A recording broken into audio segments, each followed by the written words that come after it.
Hi friends, உங்க எல்லாருக்கும் என்னுடைய அன்பான வணக்கம். இது ஷர்மிளா பிராங்கோவின் நிலவின் நாயகன் நாவல் பகுதி 1. வாசிப்பது ஷர்மிளா பிராங்கோ. வாங்க ஃப்ரெண்ட்ஸ், கதைக்குள்ள போலாம். பாண்டிச்சேரி இன்று புதிதாக துவங்கிய தன் அலுவலக திறப்பு விழாவும் அதன் கொண்டாட்டமும் முடிந்து செழியன் தன் வீட்டை நோக்கி மிதமான வேகத்தில் காரில் வந்து கொண்டிருக்கிறான். அவனுக்கு பிடித்த மென்மையான AR ரஹ்மான் பாடல்கள் தான் மெல்லிய சத்தத்தில் ஒலித்துக் கொண்டிருக்கிறது. அதை ரசித்தபடியேதான் காரை ஓட்டுகிறான். அவன் சென்னையில் தான் வசிக்கிறான். ஆனால் அடிக்கடி பாண்டிச்சேரி வந்து செல்வான். அவனது சொந்த ஊர் பாண்டிச்சேரி தான். இப்போது சில மாதங்களாக அவனது அலுவலக கட்டிட வேலையும் ஹோட்டல் கட்டிட வேலையும் நடந்து கொண்டிருந்ததால் அடிக்கடி பாண்டிச்சேரி வந்து செல்ல வேண்டியதாக இருந்தது. அப்படி அவன் பாண்டிச்சேரி வரும்போது இரவாகிவிடும், அல்லது திரும்பி செல்லும் போதாவது இரவாகிவிடும். அந்த நேரங்களில் ஒரு ரோட்டு கடையில் தான் இரவு உணவை முடித்து செல்வான். ஆனால் இன்று அவனது புது அலுவலக திறப்பு விழா ஆனதால் அங்கேயே தடபுடலான விருந்து ஏற்பாடு செய்திருந்தான். அனைவரோடும் இணைந்து அவனும் உண்ண வேண்டும் அல்லவா? அவன் உணவை முடித்துக் கொண்டுதான் அங்கிருந்து கிளம்பினான். ஆனாலும் வழக்கமான அந்த ரோட்டு கடையை கண்டதும் அவனது கால்கள் அவனையும் அறியாமல் பிரேக்கை அழுத்தி காரை நிறுத்திவிட்டது. என்ன செய்வான்? கார் ஒன்று கடையின் முன்னால் வந்து நின்றதும் கடையின் உரிமையாளரான அந்த நடுத்தர வயது பெண்மணியின் முகம் மலர்ந்தது. காரின் கண்ணாடியை அவன் இறக்க அவனை கண்டதும் அவர் முகம் இன்னும் மலர்ந்தது. செழியன் தன் வயிறை தொட்டு பார்த்தான். ஒரு டீ குடிக்கும் இடம் கூட காலியாக இல்லை. ஆனால் எதிர்பார்ப்போடு தன்னை பார்க்கும் அந்த அம்மாவை ஏமாற்றவும் அவனுக்கு மனமில்லை. வழக்கமாக அவன் அந்த கடையில் இருந்து உண்ணும் போது பில் 100 அல்லது 150 ரூபாய் தான் வரும். சிக்கன், மட்டன் என்று எதை வாங்கி உண்டாலும் இந்த கடையில் உண்டால் ஏழைகளின் பாக்கெட் காலியாகாது. விலை அவ்வளவு மலிவாக இருக்கும். ஆனால் தரத்திற்கும் சுவைக்கும் எந்த ஒரு குறையும் இருப்பதும் இல்லை. ஒரு முறை அங்கிருந்து வாங்கி உண்டால் மீண்டும் மீண்டும் அங்கேயே வந்து வாங்கி உண்ண தோணும். அந்த அளவு உணவு சுவையாகவும் இருக்கும்.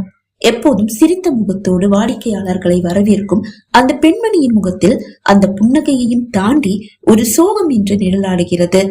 100 அல்லது 150 ரூபாவுக்கு உண்ணும் செழியன் 500 ரூபாய் தாளை எடுத்து கொடுத்து விட்டு, இந்த சாப்பாடு நான் 5 ஸ்டார் ஹோட்டல்ல சாப்பிட்டா 500 இல்ல 1000 கொடுக்க வேண்டியதா இருக்கும். என் பில் போக மிச்ச காசுல பசின்னு வர்ற யாருக்காவது ஒருவேளை உணவு கொடுங்க, அது போதும் என்ற வழக்கமான வசனத்தை பேசிவிட்டு செல்வான். காரை சாலையோரம் நிறுத்திவிட்டு காரில் இருந்து இறங்கியவன், சாப்பிட முடியாது, ஆனா கண்டிப்பா இவங்களை ஏமாத்தவும் கூடாது, பார்சலா வாங்கிக்கலாம். போற வழியில நிறைய யாசகர்கள் வழியோரங்கள்ல உட்கார்ந்து இருப்பாங்க, அவங்களுக்கு சாப்பாடு கொடுத்துடலாம். வழக்கமா ரொம்ப சந்தோஷமா சிரிச்சுட்டே எல்லாரையும் வரவேற்பாங்க. ஆனா இன்னைக்கு இவங்களுடைய முகத்துல ஒரு சோகம், ஒரு வலி, கவலை எல்லாமே தெரியுது. அதை பார்க்கும்போது இன்னைக்கு வியாபாரம் ரொம்ப டல்லா போயிட்டு இருக்குன்னு தோணுது. மனதில் நினைத்தவன் தன் கை கடிகாரத்தில் நேரத்தை பார்த்தான். 12 மணியை தாண்டி விட்டது. கடையில் எக்கச்சக்கமாக உணவும் மீதம் இருப்பதை கண்டவன் தன் கோட் பாக்கெட்டில் இருந்து 2000 ரூபாய் தாள்கள் சிலதை எடுத்து அந்த பெண்மணியிடம் நீட்டி, அம்மா, இதுல எவ்வளவு காசு இருக்குன்னு தெரியல, இவ்வளவு காசுக்கும் சாப்பாடு பார்சல் பண்ணுங்க, ஒரு ஆள் சாப்பிடுற மாதிரி ஒவ்வொரு பார்சலையும் காட்டுங்க என்று கூற காசை கையில் வாங்கும் போது அந்த பெண்மணியின் கரம் நடுங்கியது. விழிகளில் கண்ணீர் ததும்பியது. அவன் கையில் கொடுத்த காசை பார்த்தவருக்கு லேசான அதிர்ச்சி. காசு எக்கச்சக்கமாக இருக்கிறது. கடையில் இருக்கும் உணவை ஒரு முறை பார்த்தார். கையில் இருக்கும் காசையும் பார்த்தவர் மெல்ல தலை உயர்த்தி அவனை ஏறிட்டு பார்த்தார். தம்பி, நீங்க நிறைய காசு கொடுத்திருக்கீங்க, இந்த காசு அளவு கடையில சாப்பாடு கிடையாது.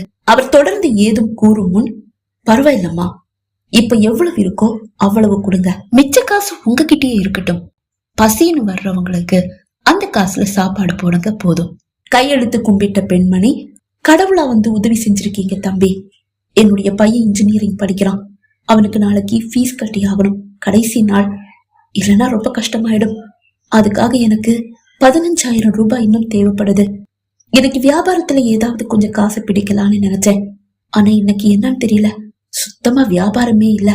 அதனாலேயே அதிகம் சமைக்கவும் இல்ல. ஆனா கடவுள் மாதிரி வந்து கை கொடுத்து உதவுறீங்க. ஐயோ அம்மா, பெரிய பெரிய வார்த்தைகள் எல்லாம் சொல்லாதீங்க. நானும் உங்களை மாதிரி மனுஷன்தான். ஒரு 10 வருஷம் முன்னாடி போனா என்னுடைய நிலைமை இதை விட ரொம்ப மோசமானதா இருந்தது. எனக்கு இப்ப சொந்தம் பந்தோன்னு சொல்லிக்க யாரும் இல்ல, அப்படி சொல்லிட முடியாது.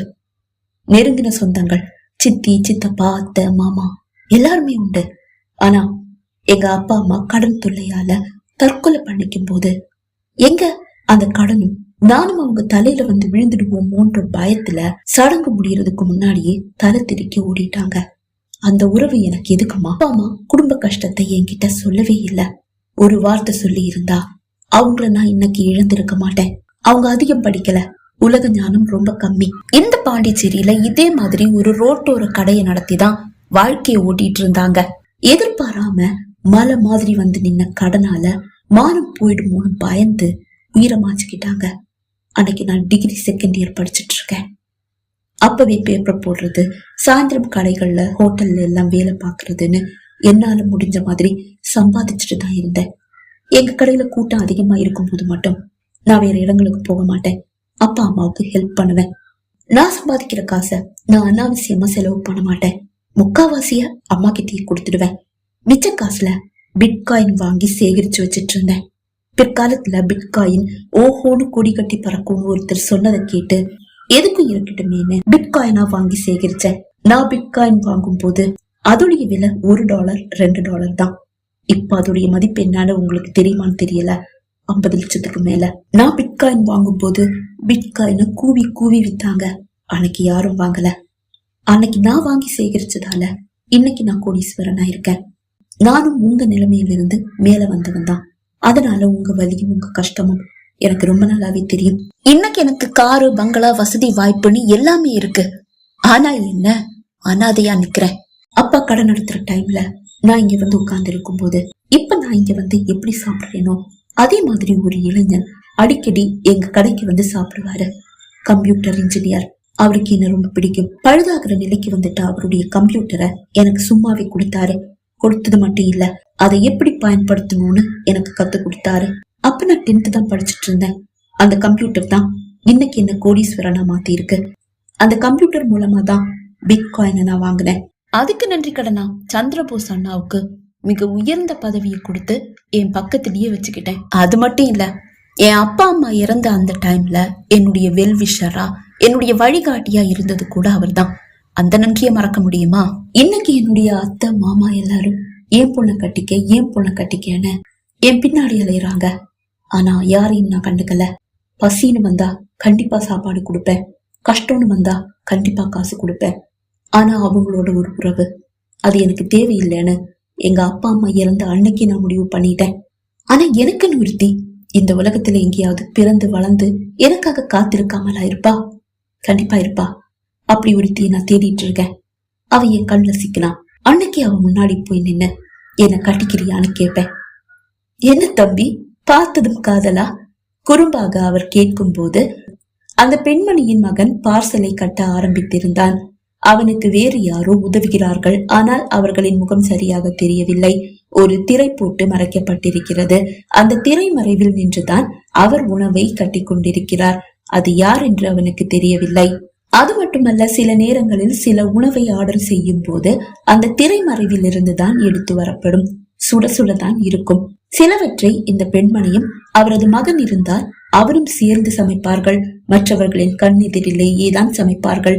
சில உணவு வகைகள் மட்டும் அந்த திரைமறைவில் இருந்து வரும்.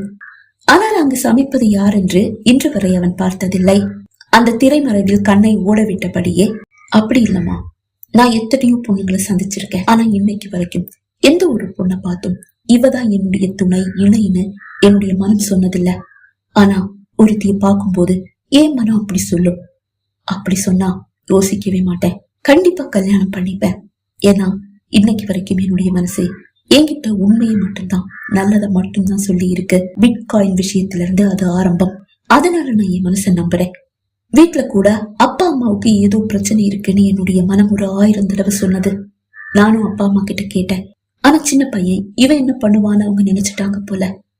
அவங்களுடைய கஷ்டத்தை என்கிட்ட சொல்லி இருந்தா நான் கண்டிப்பா என்னுடைய பிட்காயின்ஸை வித்து அவங்களுடைய கடனை அடைச்சிருப்பேன். எக்கச்சக்க கடன் எல்லாம் கிடையாது, வெறும் 3 லட்சம் தான். ஆனா எங்களுடைய அந்த குடும்ப சூழல்ல அது பெரிய மலை மாதிரியான கடன் தான். ஆனாலும் என்கிட்ட மனசு விட்டு அவங்க பேசி இருந்தா இன்னைக்கு அவங்க ஏன் கூட இருந்திருப்பாங்க. அன்னைக்கு சாப்பாட்டுல விஷத்தை கலந்தவங்க எனக்கும் சேர்த்துதான் சாப்பாட்டை எடுத்து வச்சாங்க. முதல்ல அவங்க 2 பேரும் சாப்பிட்டாங்க. எனக்கும் சாப்பாடை கொண்டு வந்து கொடுத்தாங்க.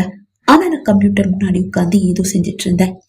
இதை எடுத்து சாப்பிடுப்பா, கண்டிப்பா சாப்பிடு. இந்த உலகத்துல நாங்க இல்லாம உன்னால தன்னந்தனியா வாழ முடியாதுன்னு சொன்னாங்க. ஆனா கம்ப்யூட்டர்ல பிஸியா இருந்தனா காதுல அதை வாங்கினாலும் அது என்னுடைய மூளைக்கு எட்டல.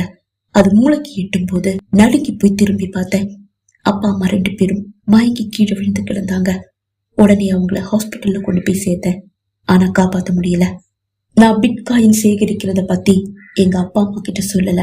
அன்னைக்கு பிட்காயின்ல காசை போடுறவ முட்டாள்னு நம்ம இந்தியால மட்டும் இல்ல, உலகம் ஃபுல்லாவே ஒரு பேச்சு இருந்தது. அதனாலேயே அதுக்கு பயந்தே அத பத்தி நான் அப்பா அம்மா கிட்ட சொல்லல. சில விஷயங்களை அப்பா அம்மாக்களும் பிள்ளைகளும் மனசு விட்டு பேசாட்டி இந்த மாதிரி பெரிய பெரிய இழப்புகள் ஏற்படும்னு வாழ்க்கை எனக்கு ஒரு புது பாடத்தை கத்து கொடுத்தது. அவனது கதையை கேட்டு அந்த பெண்மணியின் கண்கள் கசிந்தது. சாரிமா, என்னுடைய கதையை சொல்லி நான் உங்களை ரொம்ப சோகத்தில் ஆழ்த்திட்டேன்னு தோணுது. ஆமா, நான் கேட்கணும்னு நினைச்சேன், இந்த ஸ்கிரீன் பின்னாடி யாரு? உங்க வியாபாரத்துக்கு ஒரு 60% அங்கிருந்துதான் உதவி வருது. ஏன் திரைமறைவுல அவங்கள வச்சிருக்கீங்க? அதை கேட்டு அந்த பெண்மணி அசடு வழிந்தார். அது ஒண்ணு இல்ல தம்பி, என்னுடைய பெரிய பையன்தான். ஆனா வெளிய வர அவனுக்கு விருப்பம் இல்ல. என்னாச்சு? அவன் கொஞ்சம் குண்டா இருப்பான்ப்பா, அவனை எல்லாரும் கேலி செய்யறாங்க. அதுதான். எங்க வெளியே வர சொல்லுங்க பாக்கலாம். அப்பா கணபதி, அந்த அம்மா குரல் கொடுக்க திரைமறைவிலிருந்து வெளியே வந்த அந்த இளைஞனை கண்டு எதுவும் உண்ணாமலேயே செழியனுக்கு புறை ஏறியது. குண்டு என்றால் அப்படி ஒரு குண்டு. தலை மட்டும் தனியாக ஒரு சிறு உருளை போல் அவனது உருட்டி வைத்த உடலின் மீது பொருத்தி இருப்பது போல் இருக்கிறது. இவன் என்ன உள்ள உட்கார்ந்து சமைக்கிறானா இல்ல சாப்பிடுறானா? அவனுக்கு சந்தேகமே வந்து விட்டது. இதுதான் என்னுடைய பையன், பேரு கணபதி. ஹலோ சார் என்றவனின் குரலுக்கும் உடலுக்கும் சம்பந்தமே இல்லை. சில திரைப்படங்களில் 6 அடி பயில்வானாக ஒருவனை காண்பிப்பார்கள். ஆனால் அவனது குரல் கீ என்று கிளி போன்று இருக்கும். அப்படிதான் இவனது குரல் இருக்கிறது. இது என்னுடைய 2வது பையன். இவன் பேரு முருகன். இன்ஜினியரிங் படிக்கிறான், 3வது வருஷம். உங்களுக்கு 2 பசங்க மட்டும் தானாமா? இல்ல, இனி ஒரு பொண்ணு இருக்கா. அவ கோயம்புத்தூர்ல டாக்டருக்கு படிச்சிட்டு இருக்கா, 2வது வருஷம். அவ பேரு வளர்மதி. இவர் என்ன படிச்சிருக்காரு? கணபதியை காண்பித்து கேட்டான் செழியன். இவனுக்கு படிப்பு ஏறல தம்பி. 12th படிப்பை முடிச்சிட்டு எங்களுக்கு உதவியா கடையில இருக்கான். இவங்க அப்பா இப்பந்தான் ஒரு 2 வருஷம் முன்னாடிதான் இறந்து போயிட்டாரு, ஹார்ட் அட்டாக். நாங்க 3 பேரும் சேர்ந்துதான் இந்த கடையை ஓட்டிட்டு இருந்தோம். அதுதானே பார்த்தேன், இந்த உடம்புல சாப்பாடு மட்டும்தான் ஏறும், படிப்பெங்க ஏறும். நான் நுனி வரை வந்த வார்த்தைகளை மிகவும் சிரமப்பட்டு விழுங்கினான் செழியன். உடல் கேலி செய்வது தவறு என்று அவனுக்கு தெரியும். ஆனால் கணபதி உண்டுதான் இப்படி உடலை பருமனாக்கி வைத்திருக்கிறான் என்று அவன் தவறாக நினைத்து விட்டான். அதனால்தான் அவன் மனதில் இப்படிப்பட்ட எண்ணங்கள் ஓடியது. அவன் மனதின் எண்ண ஓட்டங்களை கணபதி அறிந்து விட்டானோ என்னவோ, சட்டென்று திரைமறைவில் சென்று மறைந்து கொண்டான். அந்த பெண்மணி அவன் கொடுத்த காசை எண்ணி பார்த்தார். ஐயோ தம்பி, இதுல 16,000 இருக்கு. நான் சொன்னேனே, இன்னைக்கு வியாபாரம் ரொம்ப டல்லா இருந்தது, நிறைய சமைக்கல. ஒரு 5,000 6,000க்கு மேல இங்க இருக்க சாப்பாடு வராது தம்பி. மிச்ச காசை நீங்க திரும்ப வாங்கிக்கங்க. அதுதான் நான் சொன்னேனேம்மா. இப்போதைக்கு இருக்கிற காசுக்கு சாப்பாடை கொடுங்க, மிச்ச காசுக்கு பசின்னு யார் சாப்பாடு கேட்டு வந்தாலும் அவங்களுக்கு கொடுங்க. போதும், தம்பிக்கு ஃபீஸ் கட்ட காசு வேணும்னு சொன்னீங்கல்ல, அதை நீங்களே வச்சுக்கங்க. அந்த பெண்மணியின் விழிகள் மட்டுமல்ல, அவரது 2 மகன்களின் விழிகளும் நிறைந்து விட்டது. அந்த பெண்மணி மீண்டும் கரத்தை கூப்பி, ரொம்ப நன்றி தம்பி என்று குரல் தழுத்தழுக்க கூற, நான் தான் சொன்னேனேம்மா, பெரிய பெரிய வார்த்தைகளை சொல்லி என்ன பெரியவனாக்கிடாதீங்க. சீக்கிரமா சாப்பாடு எடுத்து கொடுத்தீங்கன்னா நான் கிளம்பிடுவேன் என்று கூற, இதோ தம்பி, இதோ கொடுக்கிறேன். பெரிய ஒரு கவரை எடுத்து தன் பையன்கள் கட்டி கொண்டிருந்த சாப்பாடை எடுத்து அதில் வைத்து அவனிடம் கொடுக்க, அவன் அதை எடுத்து சென்று காரில் வைத்தான். மீண்டும் ஒரு பையில் மீத சாப்பாடை அவர் போட்டு கொடுக்க, அதையும் எடுத்து காரில் வைத்தவன் காரில் ஏறி அமர்ந்தான். கையசைத்து விட்டு அவனது கார் செல்லும் போது அந்த 3 ஜோடி கண்களும் கண்ணீர் மல்க அவனையே நன்றியோடு பார்த்தன. பகுதி 1 நிறைவடைந்தது. பகுதி 2 உங்களை சந்திக்கும் வரை விடைபெறுகிறேன். நன்றி, வணக்கம்.